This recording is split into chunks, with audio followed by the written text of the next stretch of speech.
السلام علیکم ورحمۃ اللہ وبرکاتہ۔ آج کل کا انسان جو اپنے آپ کو بہت تہذیب یافتہ، ترقی یافتہ، تعلیم یافتہ سمجھتا ہے، اس انسان کا اصل چہرہ اور حقیقت اور بے حسی کی انتہا کیا ہے، آئیے اس واقعے میں سنتے ہیں۔ عرصہ ہوا ایک افسانہ پڑا تھا۔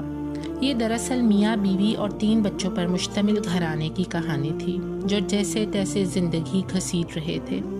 جو جمع پونجی تھی وہ گھر کے سربراہ کے علاج معالجے پر لگ چکی تھی، مگر وہ اب بھی چارپائی سے لگا ہوا تھا۔ آخر اسی حالت میں ایک دن بچوں کو یتیم کر گیا۔ رواج کے مطابق 3 روز تک تو پڑوس کے یہاں سے کھانا آتا رہا۔ چوتھے روز بھی وہ مصیبت کا مارا گھرانہ کھانے کا منتظر رہا، مگر لوگ تو اپنے اپنے کام دھندوں میں مصروف ہو چکے تھے۔ کسی کو یاد بھی نہیں تھا، کسی نے بھی اس گھر کی طرف توجہ نہیں دی۔ بچے بار بار باہر نکل کر سامنے والے سفید مکان کی چمنی سے نکلنے والے دھوئیں کو دیکھتے اور سمجھتے کہ شاید ان کے لیے کھانا تیار ہو رہا ہے۔ جب بھی قدموں کی چاپ آتی انہیں لگتا کوئی کھانے کا تھال اٹھائے آ رہا ہے، مگر کسی نے بھی ان کے دروازے پر دستک نہ دی۔ ماں تو پھر ماں ہوتی ہے نا، اس نے گھر سے کچھ روٹی کے سوکھے ٹکڑے نکالے، ان ٹکڑوں سے بچوں کو بہلا پھسلا کر سلا دیا۔ اگلے روز پھر بھوک سامنے کھڑی تھی۔ گھر میں تھا ہی کیا جسے بیچا جاتا؟ پھر بھی کافی دیر کی تلاش کے بعد 2-4 چیزیں نکل آئیں، جنہیں کباڑیے کو فروخت کر کے 2-4 وقت کے کھانے کا انتظام ہو گیا۔ جب یہ پیسے بھی ختم ہو گئے تو پھر جان کے لالے پڑ گئے۔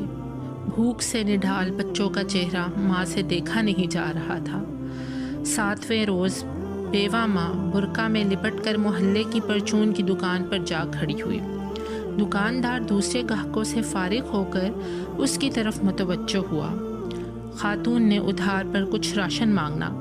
دکاندار نے صاف صاف انکار کر دیا، بلکہ 2-4 باتیں بھی سنا دیں۔ اسے خالی ہاتھ ہی گھر لوٹنا پڑا۔ ایک تو باپ کی جدائی کا صدمہ، اوپر سے مسلسل فاقے۔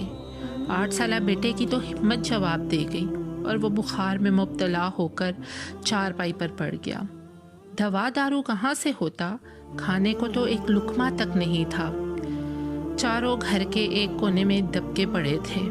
ماں بخار سے تپتے بیٹے کے سر پر پانی کی پٹیاں رکھ رہی تھی، جبکہ 5 سالہ بہنا اپنے ننھے منھے ہاتھوں سے بھائی کے پاؤں دبا رہی تھی۔ اچانک وہ اٹھی اور ماں کے پاس آئی اور کان سے منہ لگا کر بولی، اماں، بھائی کب مرے گا؟ ماں کے دل پر تو گویا خنجر چل گیا۔ تڑپ کر بیٹی کو سینے سے لگایا اور پوچھا، میری بچی، تم یہ کیا کہہ رہی ہو؟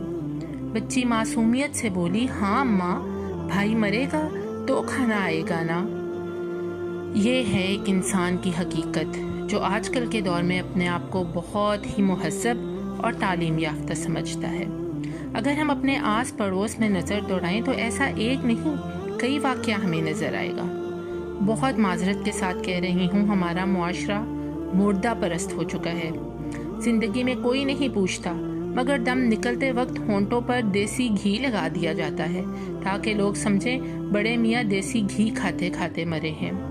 ہمارا دین اسلام جہاں نماز، روزہ، حج، فرض، ان تمام چیزوں کو اہمیت دیتا ہے، وہاں عزیز و اقارب، پڑوسیوں اور مساکین اور اپنے تمام صلہ رحمی کے رشتہ دار، حتیٰ کہ جنہیں نہیں بھی جانتے، ان کے بھی حقوق کے فرائض رکھے ہیں۔ میں نے آج تک جتنا بھی پڑھا ہے اللہ والوں کے واقعات کو، ان سب میں سے ایک ہی بات مجھے مشترک نظر آئی کہ وہ لوگ مخلوق خدا سے بے حد محبت کرتے ہیں۔ مخلوق خدا کے لیے ان کے دلوں میں رحم اور بہت زیادہ ہمدردی ہوتی ہے۔ وہ خود تو بھوکے رہ لیتے ہیں، لیکن مساکین، یتیم، مسافروں اور غرباء کو کھانے کھلانے والے ہوتے ہیں۔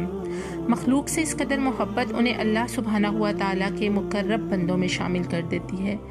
اللہ تعالیٰ سے دعا ہے کہ وہ ہمیں بھی دوسروں کے کام آنے کی توفیق عطا فرمائے اور تمام پریشان حالوں کی پریشانیوں کو دور کرے اور ہمیں انسان ہونے کے ناطے انسانیت کے ساتھ زندگی گزارنے کی توفیق دے۔